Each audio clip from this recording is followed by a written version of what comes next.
planes flew from the middle of America in Missouri overnight, completely undetected over 3 of their most highly sensitive sites, and we were able to destroy nuclear capabilities. And our boys in those bombers are on their way home right now. Our boys? Wait a minute, you can't say boys. There might be some female genitalia in one of those airplanes. You can't go around saying boys. The New York Times got very upset about that. They've got a lot of mental issues there. The pond there is stocked with silly, rascally Democrats. And, honestly, the New York Times guy, what do you mean, boys? This is what he zeroed in on. So you can't say boys. New York Times guy. Not the brightest bunch. Not the brightest bunch in the world by any stretch of the imagination. Yes, sir. New York Times, in the briefing, Hegseth referred to B-2 pilots as, quote, our boys on those bombers. Our boys on those bombers, end quote. Yet both men and women have trained to fly them. This is the New York Times take on it. It's they shouldn't be allowed into government buildings. They really shouldn't. These people are quite mental. They're not adult people. They're not normal people. John Ismay at the New York Times. Wait a minute, didn't they train women to fly B-2 bombers? Yeah, but now they're with the boys there because they're flying B-2 bombers. Everything's all right. Don't worry about it, John. It's going to blow right over for you anyway. Amazing stuff. Now, a very good Monday to you, and welcome back once again. We continue to be reachable at 888-630-9625. All kinds of interesting questions have cropped up since we learned on Saturday evening that President Trump had decided the time was now, the time to act against Iran's nuclear weapons program. It's not a nuclear energy program. It's not a nuclear medicine program. It's a nuclear bombs program. Isn't that amazing? Now, there are all kinds of reactions. Democrats, oh, no, the War Powers Act. He didn't inform us. He did inform Republican leadership in Congress before the bombs dropped, but waited until after the bombs dropped to inform the Democrats because everyone knows they can't be trusted with national security secrets. One of the big questions is, did Iran move enriched uranium and centrifuges before the U.S. strike, since there was so much talk about it beforehand? Satellite images show trucks lined up at Iran's Fordow facility, where they have the 300 feet underground centrifuge spinning uranium-enriching facility. And were they, I would think, they would be prudent to relocate since everybody's told, well, hey, Fordow and B-2 bombers and bunker busters. And if I'm the Ayatollah, I'm thinking maybe we should get our nuclear materials out of there, move them someplace else. That may have happened. A lot of the Democrats are yelling and screaming, you didn't inform us. You didn't let us know that you're going to do it ahead of time because we know that you'll betray your country in a heartbeat. And kind of a fun reality is, of course, Barack Obama got no complaints from the Democrats. Over his 8 years as president, he used the U.S. military to attack 8 countries. 8. That is a record for a peacetime president. The last time any president had the U.S. military take aggressive action in that many countries, World War II was on. It was Harry Truman and Franklin Delano Roosevelt. Funny how they got us into all the wars, World War I and World War II and the Korean War and the Vietnam War, on and on. But, of course, Barack Obama attacked Libya for 8 months in a bombing campaign he said would take days and not weeks. And then 8 months later, regime change, Gaddafi killed, left ISIS and al-Qaeda in charge of Libya, and the Democrats were fine with that. They weren't yelling on Capitol Hill about any of it. President Obama also used the U.S. military to attack Yemen and Pakistan and Somalia and the Philippines, and it went on with Barack Obama. And none of the Democrats said anything to say about it. Isn't that amazing? He attacked Libya, Yemen, Somalia, Pakistan, and more. And how many bombs did Barack Obama drop while he was president? And it turns out that the estimates, it's not easy, maybe 150,000 bombs, maybe only 100,000 bombs dropped during the 8 years of the Barack Obama administration. And excuse me, he got the Nobel Peace Prize. Remember that? He got which is a joke of a prize now. Isn't that amazing? But your Democrat Party, they dropped bombs on Yemen, Somalia, Iraq, Syria, Libya, Pakistan, Afghanistan. People always leave out the Philippines. We had U.S. forces go into the Philippines to fight Islamists, by the way. And you notice anything about these countries? Libya, Pakistan, Afghanistan, Syria, Iraq, Somalia, Yemen. All Muslim countries that Barack Hussein Obama used the U.S. military to attack. Just a coincidence, I'm quite certain. Aren't they amazing? All right, now there's a lot of audio that I want to share with you. B-2 bombers flying over to Iran, carrying 30,000-pound bunker buster bombs. That's 60,000 pounds in the bomb bay of the B-2 bombers, the stealth bombers, and again, I think this is an important point. So when flying home, they're 60,000 pounds lighter, more fuel efficient, and that's good for the air that we breathe. That's good for the environment. So that's good. J.D. Vance, we're not at war with Iran. We're at war with Iran's nuclear program. And then, this kind of surprised everybody, President Trump sent out a tweet where he used the words regime change. Kind of off the cuff, very casually, like it's no big deal. It's a big deal. But President Trump almost flippantly threw it out there. Remarkable things. Now, there's a lot going on in the world as a result of this because the U.S. struck the nuclear program of Iran, the world's leading state sponsor of terrorism and all that. And the media, the Washington Post, for example, they got very excited. U.S. military sites Iran could target after Trump's strikes.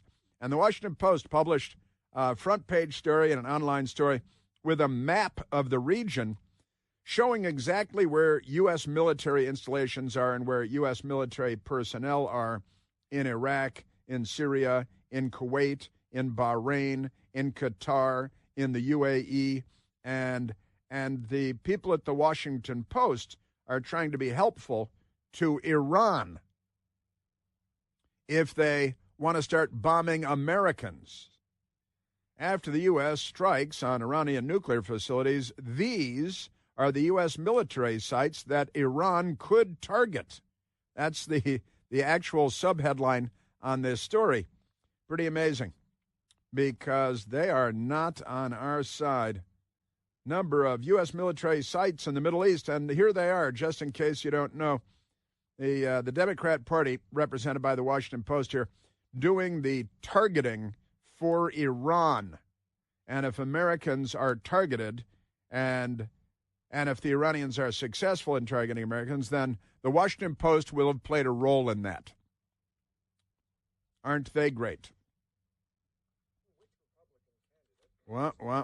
Just amazing. The Washington Post headline today, U.S. claims limited strike met its goals.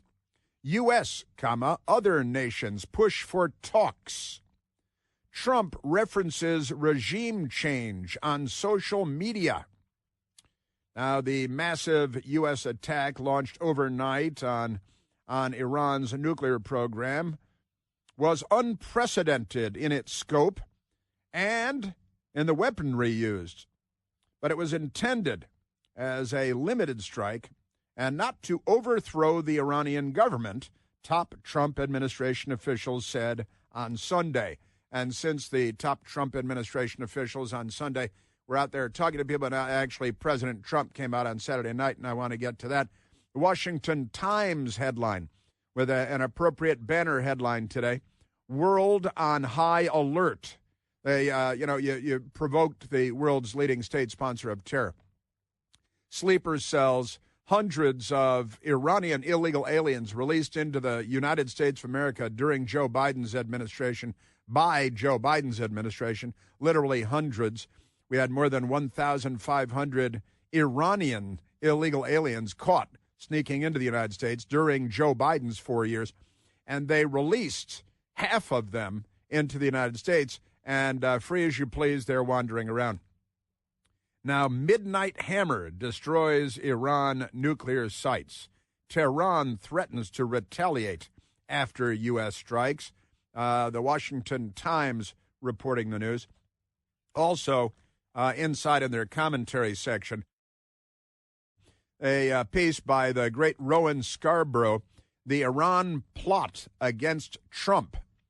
And, Iran had plotted and they got caught, and it was broken up, a conspiracy to assassinate Donald Trump, along with the Democrats. A lot of Democrats have been trying to do that, too. All right, now let's go to some audio because I want to share with you, first of all, President Trump on Saturday night came out from the White House, and he was flanked by Secretary of State Marco Rubio, Secretary of Defense, Pete Hegseth, and Vice President of the United States, J.D. Vance, the four of them at the White House. President Trump. A short time ago, the U.S. military carried out massive precision strikes on the three key nuclear facilities in the Iranian regime: Fordow, Natanz, and Esfahan. Everybody heard those names for years as they built this horribly destructive enterprise. Our objective was the destruction of Iran's nuclear enrichment capacity and a stop to the nuclear threat posed by the world's #1 state sponsor of terror. Yes. The world's #1 state sponsor of terror. President Trump Saturday night addressing the nation. We've got Alexandria Ocasio-Cortez. She is just there. These people are mental dwarves. She shouldn't be in Congress. She wouldn't be a good bartender either. She should maybe be a greeter at Natanz. And a great Todd Starnes from Fox News tweeted, and that's the first thing I made note of. Michael Piercy can tell you, perfect operational security, no leaks, because they don't have Alexander Vindman in there, treacherous, treasonous, treacherous Democrat that he is. Now his brother is a member of Congress, just like Alexandria Ocasio-Cortez. But Todd Starnes tweeted, not a single leak. Well done, SecDef. And Alexandria Ocasio-Cortez retweeted that, and she added, this is like applauding a grown man for being able to wipe their behind. Why does it always go there? We got this, I think they're obsessed, the scatological stuff of the Democrat Party. And she continues, not exactly a vote of confidence. What, perfect operational security is not a vote of confidence? And, you maintain perfect operational security by not telling Democrats on Capitol Hill. That's the secret to operational security. Don't tell AOC. Don't tell Chuck Schumer. Don't tell Hakeem Jeffries. And you can maintain operational security. But AOC, and again, who was that idiot that said that illegal aliens are coming there just to... If we don't have avenues for people to come here, we're not going to have anybody around to wipe our asses. Ah, yes, Becca Valent and AOC, they're on the same page again. Their heads wedged into one another's dark and remote locations. I've got more President Trump. I've got more Republicans and Democrats and the media. Those aren't the only Democrats, but they're all Democrats. You know that the all-new third-generation Eden Pure Thunderstorm air purifier is finally available, and it builds on the incredible success of the previous generations, which earned thousands of five-star reviews on Al Gore's amazing internet and quickly became a bestseller, no time at all. The new Eden Pure Thunderstorm uses two technologies that studies have shown help to kill up to 99.9% of bacteria and viruses floating in the air that you breathe at home, at the office. It also removes dust and pet dander and smoke and a whole lot more from the air that you breathe. Helps to get rid of any smelly odor. With no filters to replace again and again like some air purifiers, the Thunderstorm will help get rid of any stinky smell, guaranteed. They got a trash can, cigarette smoke, musty basements, left-wing protesters. No match for the Eden Pure Thunderstorm. And those smells will disappear in just a few seconds. Right now, you can save $200 American dollars when you get an Eden Pure Thunderstorm 3-pack for whole home protection. So you put one in your basement, your bedroom, any place you like to breathe clean, fresh air. All you have to do is go to EdenPureDeals.com and use the discount code CHRIS3, CHRIS and the number 3 to save $200 because we know each other. That's EdenPureDeals.com. The discount code is CHRIS3. All right, I've got a great deal coming up for you. President Trump, his address to the nation, and then the reactions began. And now there's a great deal of hand-wringing and consternation. I will share that with you as well. Chris here with a list of things that none of us should trust. The Washington Post, the New York Times, anything on CNN. Here's a list of things that I do trust. The Washington Times. Support real journalism for just $1 a week at WashingtonTimes.com/Chris. I'm going to get to President Trump, then the idiot Democrats and the media, but I repeat myself. Right now, let's go back to the telephones. Let's go to Jason, calling from Kensington, Maryland. Jason, you're on the Chris Plante Show. Hey, g'day, Chris. How you going, mate? Just great, just great. How about you? Not too bad. I heard that the long-term plan is that Trump actually had his eye on a golf course in Iran, and he's already put the first 3 holes in. First 3 holes already, a new Trump golf course in Iran. 3 holes ready to go. But isn't it sad that the success of the mission was contingent on the Democrats not knowing about it? It's pretty sad. It is. Yeah, you made note of that, and I made note of that too. Again, I was having involved myself as a reporter for many, many years with the Pentagon and military actions.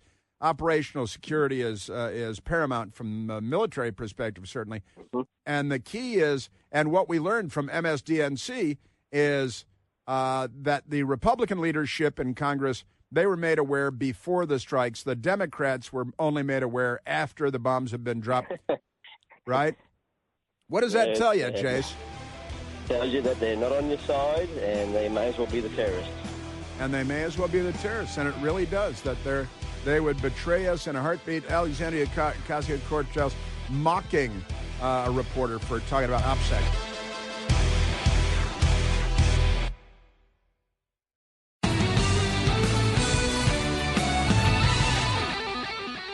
Again, the Washington Times has the appropriate headline today, World on High Alert.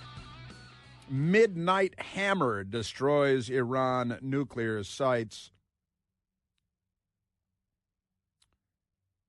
Now, the world's a dangerous place, and Iran is a dangerous regime, and they have been since 1979, when the Islamic Revolution took over the country,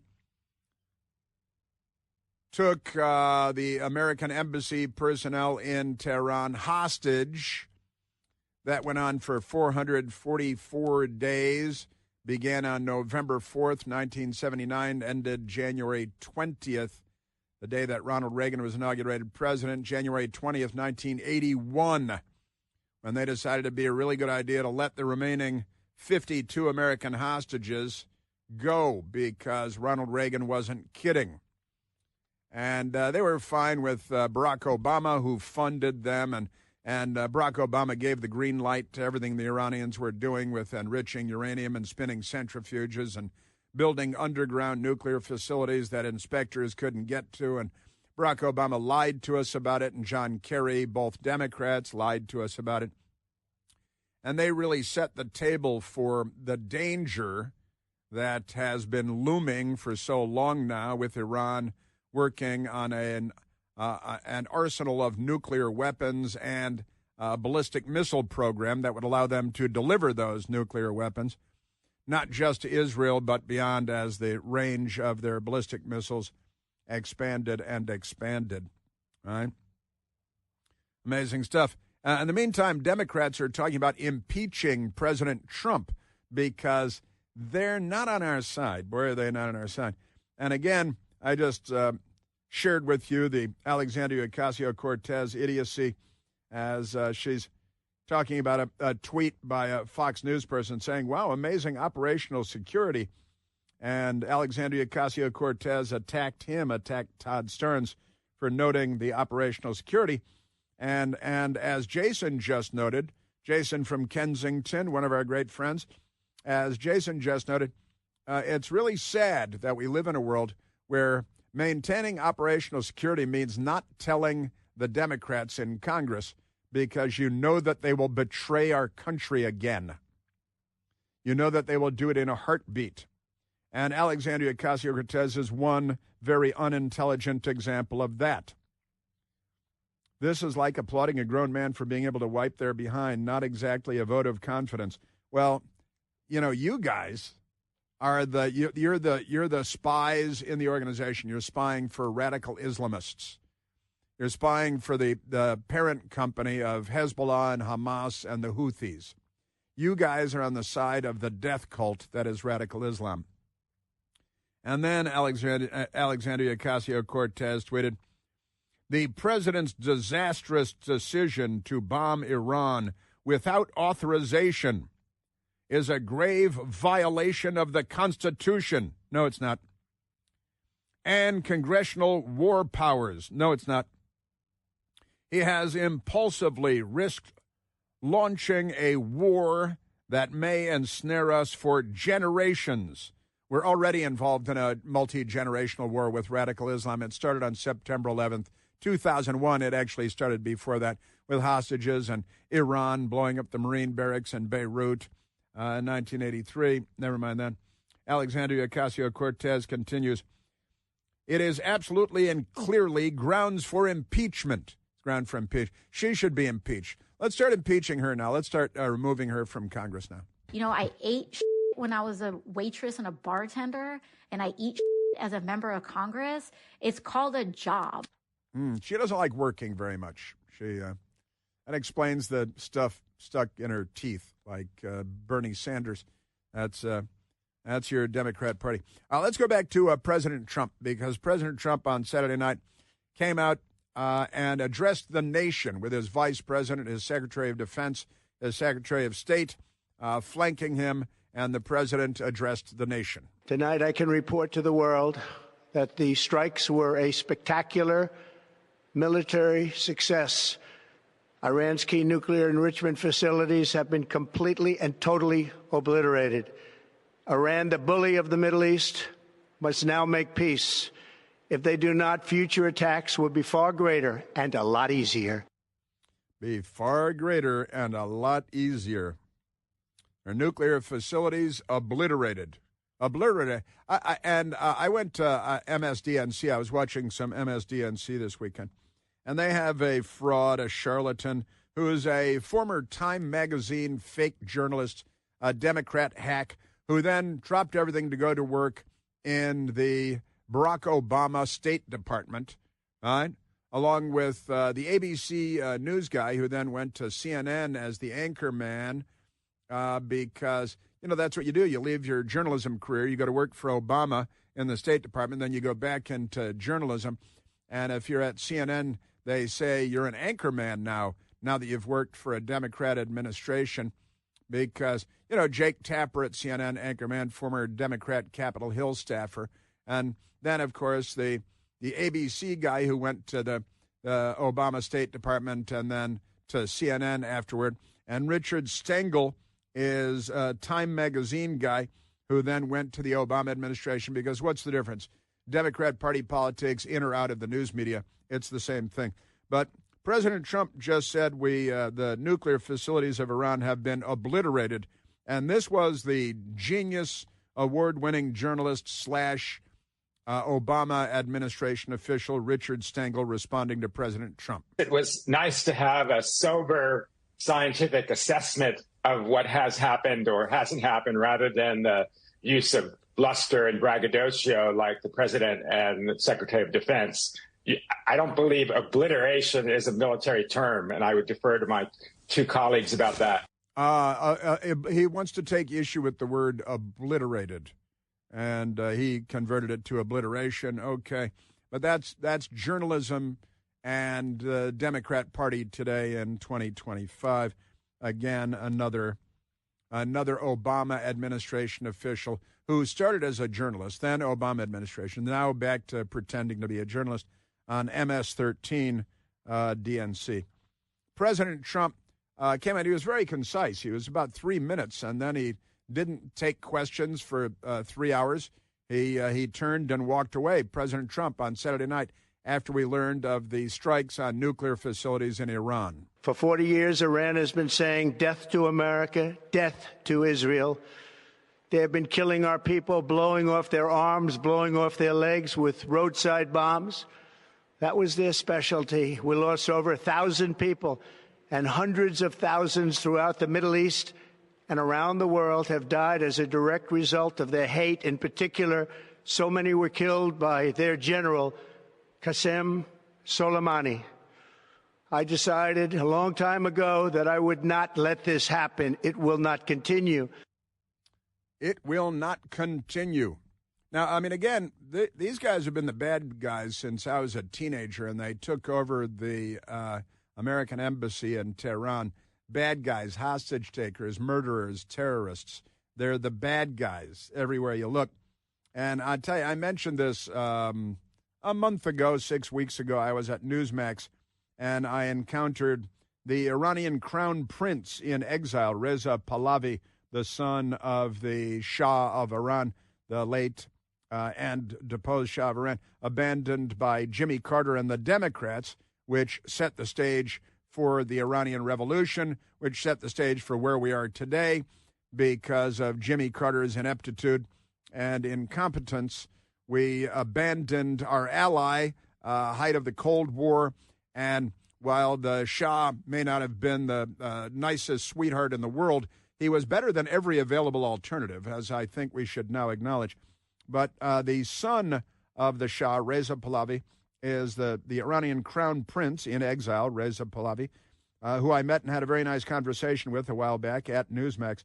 And Reza Pahlavi now on Al Gore's Amazing Internet with a tweet saying, I have a direct message to Ali Khamenei. Step down. That's Reza Pahlavi today, framing his appeal as a final ultimatum to the Iranian supreme leader. At Newsmax, my title is Supreme Leader. I've adopted the title Supreme Leader. I didn't even adopt it. It was given to me. It was bestowed upon me. But I'm the Supreme Leader now in the Washington Bureau, at least, at Newsmax TV.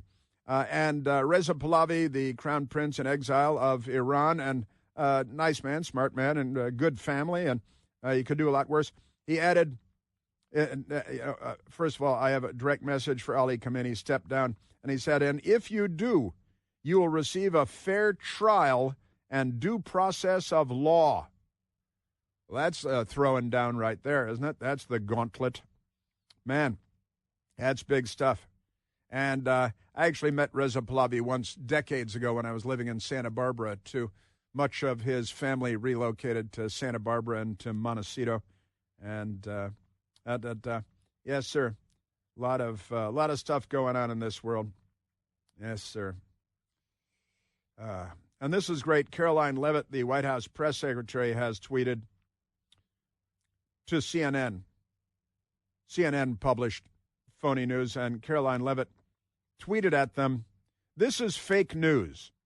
The White House made bipartisan courtesy calls to congressional leadership and spoke to Senator Schumer before the strike. Now, I've got NBC News reporting this, so NBC and CNN both reported this is great. So listen, we have an update now. I want to play because Caroline Leavitt is updating. So let's go to that MSNBC cut that we played earlier where they reported this. They made this claim. Republican leaders, they did get the notice before the bombs actually dropped. And for Democratic leaders, we're told that they were told after the bombs had dropped, but before it was announced publicly. Now, that's what MS-13 reported on LSD, MSDNC. Caroline Leavitt said to a CNN story, "This is fake news. The White House made bipartisan courtesy calls to congressional leadership and spoke to Senator Schumer before the strike. Representative Jeffries could not be reached until after, but he was briefed after. Please retract." So apparently they did let Schumer know, and they say they tried to let Hakeem Jeffries know, who's a virulent anti-Semite. So you got to be a little bit hesitant about that. So CNN reporting this. It's the Democrat Party talking point, and you find it at MS-13, DNC, and beyond. But the CNN headline is, Trump administration briefed top Republicans before Iran strikes, but not some Democrats. Or whatever, they didn't brief some Republicans either. So that's kind of a stupid. And then they have a correction now. The story has been updated to make clear Senate Minority Leader Chuck Schumer was called before the strike, not after, as initially reported. And as MSDNC reported as well, the news media can't be trusted to hold your lunch, honestly. President Trump on Saturday night filling in the American people on what was going on. I want to thank and congratulate Prime Minister Bibi Netanyahu. We worked as a team like perhaps no team has ever worked before, and we've gone a long way to erasing this horrible threat to Israel. I want to thank the Israeli military for the wonderful job they've done, and most importantly, I want to congratulate the great American patriots who flew those magnificent machines tonight, and all of the United States military on an operation the likes of which the world has not seen in many, many decades. Hopefully, we will no longer need their services in this capacity. I hope that's so. Those magnificent men and their flying machines. And it's all true, of course. The New York Times says, well, some women have been trained to fly B-2s also. Why don't you talk about them? It's like, you guys don't even know what women are. So pack it up. Tuck it away. Get out of the room. President Trump on Saturday night. I also want to congratulate the chairman of the Joint Chiefs of Staff, General Dan Raisin Kane, spectacular general, and all of the brilliant military minds involved in this attack. With all of that being said, this cannot continue. There will be either peace or there will be tragedy for Iran far greater than we have witnessed over the last 8 days. And the headlines today, again, world on high alert because Iran is the number one terrorist on the planet Earth. So you've got 10. And the Washington Post has given Iran a map of locations where they can find American forces close to them. And the Washington Post is acting as a foreign agent for the Iranian Revolution, the Islamic Revolution. Just extraordinary, our news media. You know, this June 24th, that is tomorrow, marks the 3-year anniversary of Roe v. Wade being overturned by the United States Supreme Court. But here's something you may not know. It's been reported that abortion numbers in the United States have actually surged to a 10-year high. So everything the Democrats say is wrong about everything. Listen, today it's sad to say that over 60% of abortions in the United States happen by way of the abortion pill, very often taken by women who are all alone. Preborn, the Preborn network of clinics, standing in the gap, meeting women in their most desperate hour. It said that 11% of these women take the abortion pill will actually suffer severe health complications as a result. But when you give to Preborn, you're not just helping to save an unborn baby, you're helping to save a mother, too. You're giving her hope, financial support, and you're giving her the truth. Preborn has already rescued, listen to this now, more than 350,000 unborn babies. But there are so many more who need our help. Your tax-deductible gift makes this mission possible. To donate right now, all you have to do is dial pound 250, and when prompted, say the keyword baby. That's pound 250 on your phone, and the keyword is baby. Or you can go to preborn.com/plant on Al Gore's amazing internet. That's preborn.com/plant. All right, a lot more audio, media, Democrats, the liars, and the truth coming up. All right. The Communist Party voting CIA director, John Penitentiary Face Brennan, made CIA director by Barack Obama, who was mentored by a communist as a teenager by the name of Frank Marshall Davis. And the communist voting CIA director, he was on MSDNC this morning, coming out to undermine the United States of America. Unfortunately, I think this is Bibi Netanyahu and the Israelis that convinced Trump to disregard the position of the U.S. intelligence community and to basically move forward and to try to destroy the nuclear program. But again, no indication at all that there was any imminent threat or that the Iranians were, in fact, moving forward with their plans to fabricate a nuclear warhead. Yeah, and if you believe him, now, I went to the British House of Commons, and the British House of Commons, they have a library there, October 4th of 2024, just last year. The British House of Commons writing on the status of Iran's nuclear programme. They say programme, they're English. They said, the British House of Commons said, since May 2019, however, Iran has continued to violate the terms of the JCPOA. That agreement, Barack Obama, it has lifted the cap on its stockpile of uranium, which is now 30 times the level permitted by the JCPOA, increased its enrichment activities to 60%, significantly beyond the 3.67% permitted under the JCPOA. Aren't they amazing? So, wait a minute, 60% purity, you're only allowed to enrich to 3%, 3.6%. Now it's at 60%. It's nuclear weapons ready. They violated everything. And John Brennan is a psychopathic liar, a fraud, and he tampered in our 2020 election by lying about the Hunter Biden laptop and the reporting on it.